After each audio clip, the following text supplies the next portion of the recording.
Hi friends, welcome to London Tamil kitchen. இன்றைக்கு நான் ஒரு பிரேக்ஃபாஸ்ட் ரெசிபியோடு வந்திருக்கிறேன். Banana pancake. இதை நாங்கள் டெசர்ட்டாகவும் சாப்பிடலாம். ஐஸ்கிரீமோடு சாப்பிட்டா டெசர்ட். வாங்க எப்படி செய்கிறோன்னு சொல்லி பார்க்கலாம்.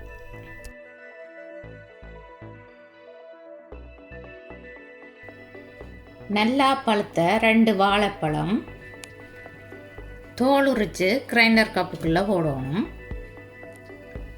100 கிராம் சீனி, 1/4 டீஸ்பூனை விட குறைவாக உப்பு, 1/2 டீஸ்பூன் அல்லது 1 teaspoon vanilla, 120 millilitre milk, 2 எக்கின் வெடுக்க எடுத்துட்டு விடணும். நல்ல ஸ்மூத்தாக அரைச்செடுக்கணும்.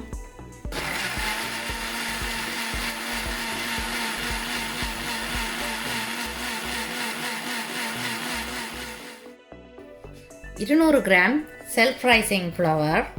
நீங்கள் விருப்பம்னு சொல்லி சொன்னால் பிளேன் ஃப்ளவர் எடுக்கலாம். பிளேன் ஃப்ளவர் எடுத்தால் நீங்கள் 1/2 டீஸ்பூன் பேக்கிங் பவுடர் போட்டு மிக்ஸ் பண்ணிவிட்டு யூஸ் பண்ணணும். பீட் பண்ணி வச்சுருக்கிற மிக்சரை கொஞ்சம் கொஞ்சமாக விட்டு மிக்ஸ் பண்ணணும்.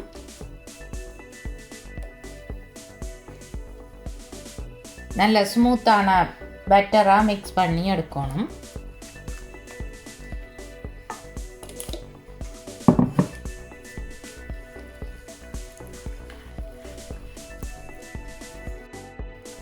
இப்படி தண்ணித்தன்மையாக இருக்கக்கூடிய மாதிரி பேன்கேக் மிக்ஸை கரைச்சி எடுக்கணும். ஆகலும் தண்ணியாக இருக்காமல் இப்படி ஒழுகக்கூடிய மாதிரி இருக்கும்.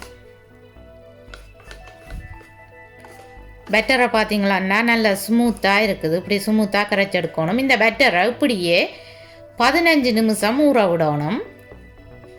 அடுப்பை ஆன் பண்ணி மீடியம் ஹீட்டுக்கும் லோ ஹீட்டுக்கும் இடையில் விட்டுருக்குறேன். தோசைக்கல்ல சூடாக விட்டுருக்கிறேன். எண்ணெய் பூசணும்.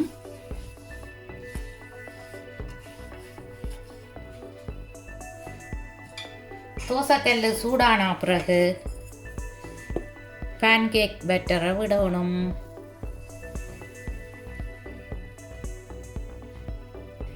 இந்த பேன்கேக்கை லோ ஹீட்டில் விட்டு குக் பண்ணினா இன்னும் பெட்டராக இருக்கும். ஏனென்று சொல்லி சொன்னால் இந்த பேன்கேக்கின் அடிப்பகுதி கருகினா கைக்கிற மாதிரி இருக்கும். லோ ஹீட்டில் விட்டீங்களன்னு சொல்லி சொன்னால் நல்ல பதத்துக்கு எடுக்கக்கூடிய மாதிரி இருக்கும்.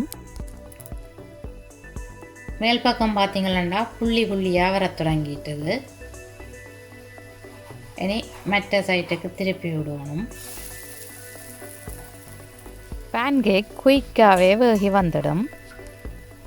2 சைட்டும் இப்படி நல்ல பொன்னிறமாக வந்த பிறகு அடுப்பில் இருந்து இறக்கணும். 2 சைட்டும் பொன்னிறமாக வந்துட்டுது. இதை மாதிரியே எல்லா பேன்கேக்கையும் சுட்டெடுக்கணும். இந்த பேன்கேக் நல்ல சாஃப்டாக இருக்கும். நீங்கள் அடுத்த நாள் சாப்பிட்டாலும் அதே சாஃப்டோடையே இருக்கும். டாப்பிங்குக்கு பனானா ஸ்லைஸ் வைக்கிறேன்.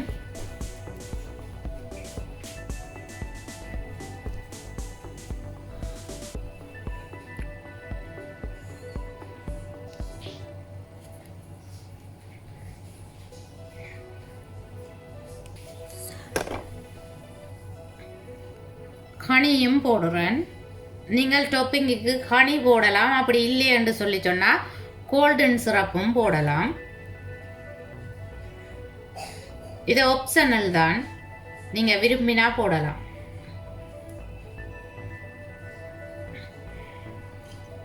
சுட சுட பேன்கேக் ரெடி.